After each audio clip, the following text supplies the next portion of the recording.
Hey, what's up, guys? It's Chris Wood. It is the All Nations Under God YouTube channel, and we are going to start a series on the Sermon on the Mount, the most important teaching of Jesus, the most important piece of literature in history, in my opinion, the most influential piece of literature in the Western world.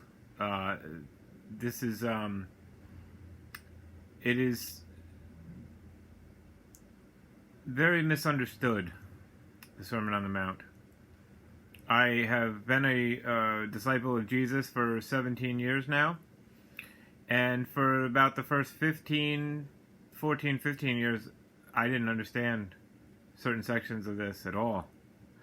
And I had been studying for about 12 of those years, and I still didn't know how to read these teachings well. And so I'm still learning. Obviously, we always will be learning. But in the last 3 years, what I have been learning about this Sermon on the Mount has been so influential in my walk that I feel like it's necessary to share some of the things that have transformed my relationship to the sermon and the sermon's relationship to me, and the words of Jesus from total misunderstandings that I've heard preached from pulpits by careless preachers who mishandle the word, and then use Jesus' words here more so than any other to make people feel guilty about their own performance, which is complete opposite of what they're intended, because he is preaching in this section, and we have to look at some of the background as to how we should read this, and in light of how it is that Jesus was teaching in this section, because he is not giving straightforward laws or anything. He's giving wisdom, but it's wisdom in a context of a conversation with other claims of wisdom. And so he'll say throughout this Sermon on the Mount, which is Matthew chapter 5 through 7, by the way, he'll say throughout it, "You have heard it said, but I say to you." And so he's in conversation with different foundational wisdom literature and also the claims of certain groups, religious groups within Israel at the time. But the wisdom of Ben Sira is one of those places that Jesus definitely knew, and knew that the hearers of this sermon, they knew it too, because he quotes things that are directly out of that tradition of wisdom, which came about 150 years before Jesus. But also, he is going to be speaking against a certain type of righteousness, which is the righteousness of the Pharisee and the scribe, which he says that unless your righteousness exceeds theirs, we'll talk about that word exceed when we get there, because that's important too, then you will never enter the kingdom of heaven. And so we're going to talk about, there's a lot of nuance and things there as well. But I'm going to actually start at the very end, because something that Jesus says here is very important to understanding the rest of this sermon. And so I'm going to try to title this series "Building Your Life on the Rock," because that's what Jesus says. And we'll read. I'm reading from the English Standard Version, by the way. Throughout, I'll probably be sticking with the ESV, but I'm going to be expounding on meaning of certain words from the Greek, the Koine Greek that it was written in, which I've been studying now for about 12 years. And so, in translating, there are certain misunderstandings in English. We can probably all agree on what it says, but what matters is what does that says? What does it mean? You see, can we agree on that? We have to come to an agreement. And if you think it means something that is in total contrast with other plain teachings of Scripture, then you're probably misunderstanding one of them. Okay? And so Scripture is not going to be against itself. God's not inconsistent. He's very consistent. And so we want to understand not just what it says, we want to get to beyond what it says to what does it mean, and then who is it written for, how would they understand it, how do we remove from the context, how do we understand it, and things like that. And so this is called hermeneutics, but really it's about reading carefully. You don't have to become a Greek scholar or anything, but you do have to become versed in how to read something better, and that comes through repetition. It comes through purpose in trying to understand context and things. And so when Jesus, we'll read from, this is the end of the Sermon on the Mount, Matthew 7, verses 24 through 27. Again, this is the ESV. Jesus says, "Everyone then who hears these words of mine and does them will be like a wise man who built his house on the rock. And the rain fell, and the floods came, and the winds blew and beat on that house, but it did not fall, because it had been founded on the rock. And everyone who hears these words of mine and does not do them will be like a foolish man who built his house on the sand. And the rain fell, and the floods came, and the winds blew and beat against that house, and it fell, and great was the fall of it." And so this is the ending of Jesus' teaching, where he's now saying, what I've just taught, you should do it. And if you do it, you're going to build the foundation of your life, that's your house, on the rock, on his teaching. Will be built on it if you do it. And then when the storms of life and the rains fall and the winds come, notice how the rain and the winds and the floods, they come to both houses. Both people who hear them and do them, and those who hear them and don't do them. Because the rains and the floods and the winds, those are normative. Troubles in life, those are going to come to both. It's, are you going to be the kind of person who can handle them and remain in a covenant relationship to God through the struggles of life? And the way that you do that is by doing what Jesus says, he says. But he says, these words of mine, and so he's not, if you take this out of context and divorce it from the sermon, then you make it a wide open general statement, and then you lay that burden on people and say, well, you're not doing the words of God, and so therefore, what? No. There's a context here, and so we have to understand that to do the things that the sermon that Jesus has just given is what he means. But that being said, not everything he says in this sermon is going to be his teaching. He's teaching against the teachings of the Pharisees, the wisdom of the times and Ben Sira and things. And you know that because he'll say things like, you have heard it said, but I say to you. You have heard it said, but I say to you. So the you have heard it said is not his teaching. It's what they've been hearing from the Pharisees, from the religious, from the wisdom of the age at the time. And so he's responding to these teachings by supplementing them with a different kind of righteousness. That's what the righteousness that exceeds the Pharisees is not more Phariseeism. You see, that's the problem with the word exceeds. We think it goes above and beyond, and we have to become better, stricter Pharisees. That's not what he's saying at all. He's saying you need a different kind of righteousness. And we'll see that as we get to specific teachings and things. But my own misunderstandings of the sermon, I had read about 6 books on the Sermon on the Mount. One of them was absolutely golden, and I will still recommend it. It's The Christ of the Mount by E. Stanley Jones, one of my favorite books on it. But there's sections of it that I no longer agree with what Jesus was actually saying here. But the watershed book that changed my walk and changed my response to this sermon and changed its effect on my life and my ability to live in the teachings of Jesus in a better way was a book called The Divine Conspiracy by Dallas Willard, which I think everyone should be forced to read this book. Okay? If they want to. They should be forced if they want to read it, you know? And so, The Divine Conspiracy by Dallas Willard is about the Sermon on the Mount, and it's about the misunderstandings of this sermon, but it's about mostly how Jesus teaches. Because he teaches by taking the prevailing thoughts at the time and arguing against those.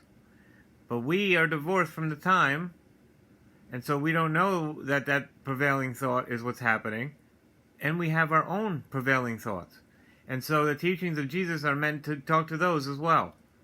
And so they're meant to help us to see inconsistencies around us in teachings and in things that are claiming to be of God if they are not consistent with the heart of God. And so that was what was happening when Jesus came. You had Pharisees and Sadducees laying heavy burdens on people and ostracizing entire groups of people. And so Jesus comes into that climate, and he's speaking to that climate, okay? And so Adele Berlin wrote a book called Poetics and Biblical Narrative, which is one of the great books that I've read in the last couple years. And in her book, her claim, and I agree with it completely, is that unless you know how something was written, you're never going to know what it means. And that's absolutely true whether you're talking about poetry, or you're talking about narrative, or you're talking about the teachings of Jesus and things. So how it is that Jesus is teaching is essential to you understanding what it means and your ability to do it or not. And so, just to give you a very small example, before we will be going through it section by section in different parts here.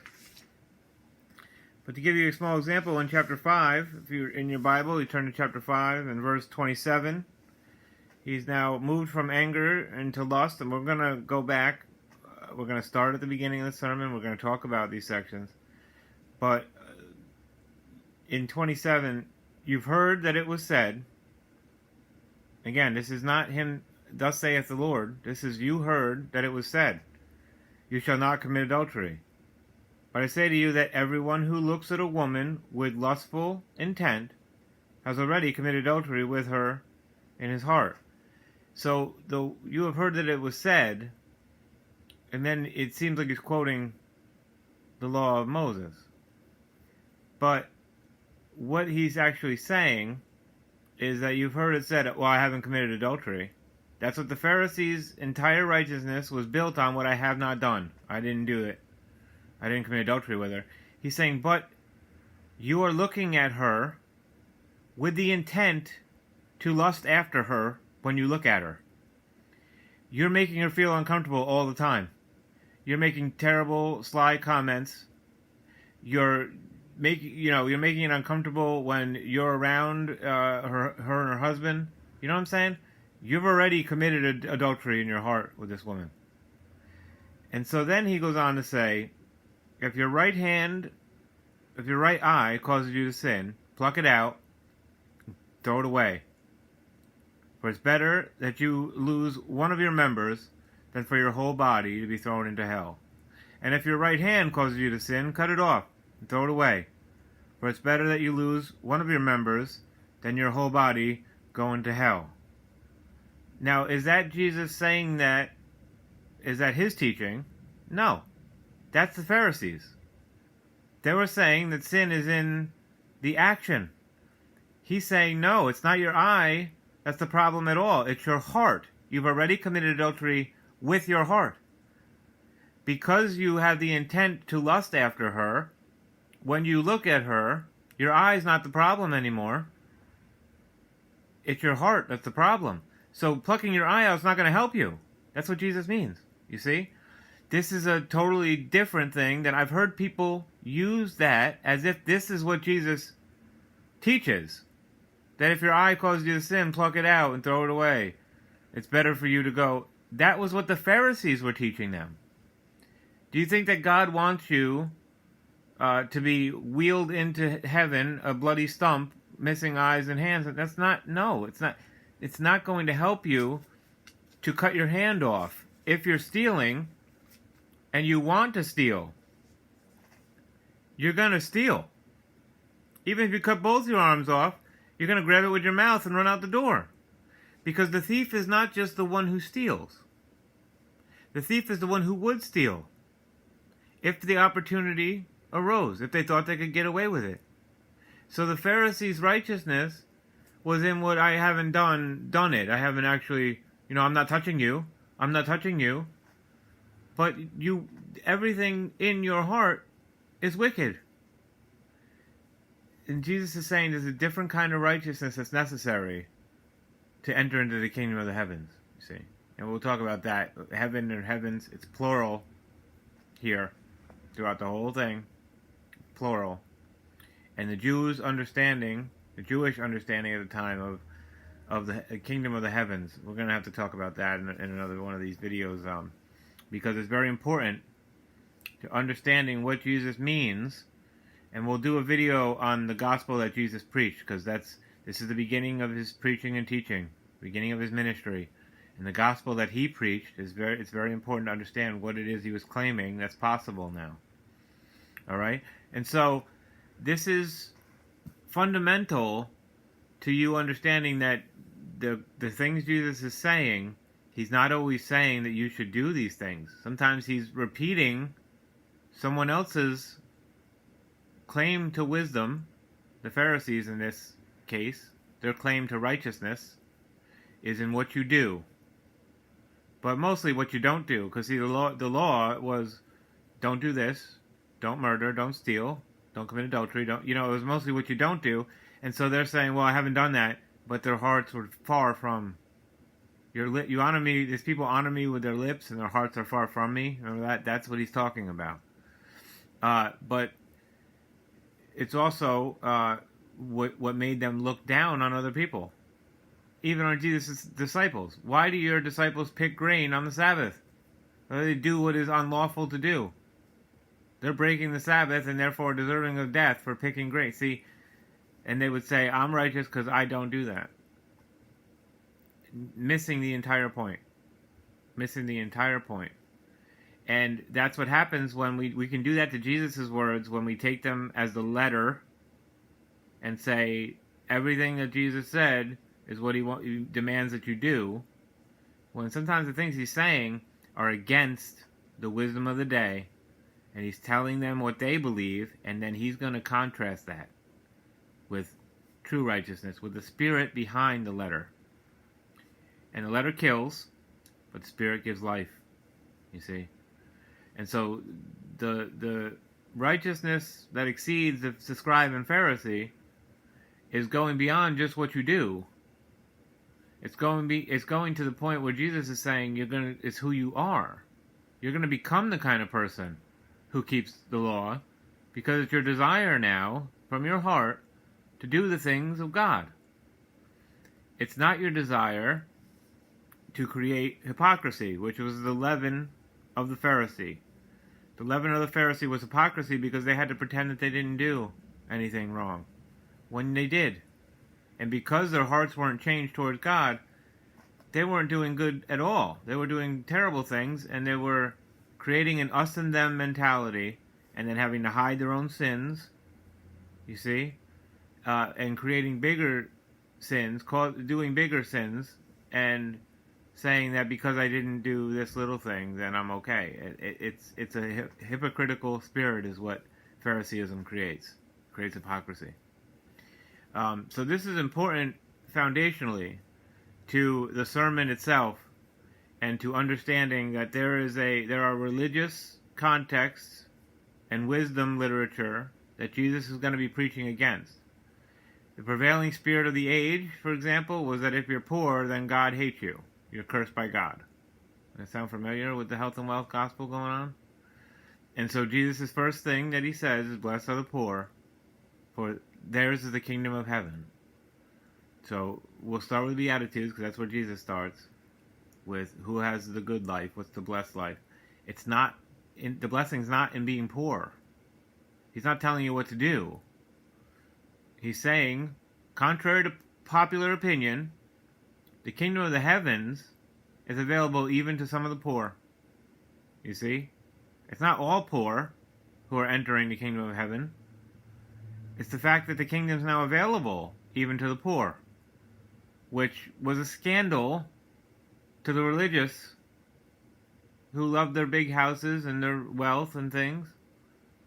You see, this is very pertinent to our day and time here with the health and wealth gospel in America, to understanding that the kingdom is the blessing, not the condition of the Beatitudes. So there's a couple of little things I want you to, this week as you go through, I want you to read Matthew 5 through 7. Look for key phrases, as in, you've heard that it was said. And get a couple different colored highlighters. Highlight, you've heard it was said. And then highlight in a different color, but I say to you, throughout the sermon. And you'll start to see that Jesus is responding to certain teachings. But we are, again, divorced from the context, and so it's hard to know that. But sometimes it's common sense that your eye is not the problem, that plucking your eye out is not going to cause you to stop sinning and lusting after women. You have to change your heart. And so, building your life on the rock then, and doing the things that Jesus says, if you don't know how to read the Sermon on the Mount, you're going to mutilate yourself for no reason, thinking that that's what Jesus said to do. And it's not what he said to do. It's what the Pharisees were saying, that it's better to do that than... No, he's saying it's not going to change your heart. It's not going to cause you to be the kind of person who wants to do the law of God. And so, this is a different kind of righteousness. Not in what you do or don't do, but in who you are and who you're becoming. And so, go through the Sermon on the Mount. Take 2 different colored highlighters. Highlight the sections that where he says, you have heard that it was said. And then highlight the sections in a different color where, but I say unto you. And you'll start to see how Jesus is responding in communication with the wisdom at the time, the religious leaders at the time, who are, you see, is it a light burden and an easy yoke to say that if your eye is causing you to sin, you should pluck it out? That's not easy, and that's not light. That's not what Jesus is saying at all. The easier yoke is you want to become the kind of person who isn't looking at women with the intent to lust after them, to make them uncomfortable because you're a creepy weirdo. You see, and doing that and saying, well, I didn't commit adultery with her. Yes, you did. It's in your heart that you did. You see? And so, but we're going to talk also about, as we go through the sections, that Jesus is teaching in a series on purpose, and you have to start at the beginning of it, which is anger, and then he goes on to lust, then he goes on to lying and manipulation. And so this is important that he does that in series, because you have to, anger is the foundational and fundamental thing that's causing our problem. So as we go through his sermon in the coming weeks and things, we're also going to be looking at different kinds of disciplines that Jesus had in his life that if we implement will help us with these issues. And so I want to make it practical, because I've been learning over the last 3 years on different things that have made it very helpful for me. And so if I needed it, I imagine that other people do it too. You know, I'm not alone in that. And so some of them will be relevant to you. You'll struggle with certain things more than others. That's the nature of all of us, that we're not the same. We're all different. We have different needs and things. But what I recommend for this week, as you go through, read Matthew 5 through 7, and be mindful for the different phrases that will change who it is that is speaking in Jesus' sermon here. Is he saying that this is what I say, Is everything thus saith the Lord? It's not. It's not. So look for the prevailing wisdom of the surrounding religious community at the time, and look for how Jesus' wisdom is supplanting that and changing it from a focus on what you do to the focus on who you are and who you're becoming, you see. So I hope that this helps, and it helps you not to fall into a legalistic idea of the words of Jesus too, that every single thing he says is a law for you to do. That's not at all true. He's giving us wisdom here, not rules. He's giving us wisdom to help us become the kind of person who wants to do the law of God, who wants to put his words into practice, and therefore build our house on a rock, so that when the troubles of life come, we are on a firm foundation. We're in a relationship with him, and his words are in us to do, out of the abundance of our heart, the things that we need to do to serve God and others, love God and others. All right, I hope that this helps. Again, this is the first in a long series, because we're going to be going through all 3 chapters. But also be on the lookout for, I'm going to do a little introduction called Jesus' Gospel, the gospel that Jesus preached, because it leads up, this is the beginning of his teaching about the gospel of the kingdom. All right, God bless, guys. It's Chris Wood, All Nations Under God. Take care.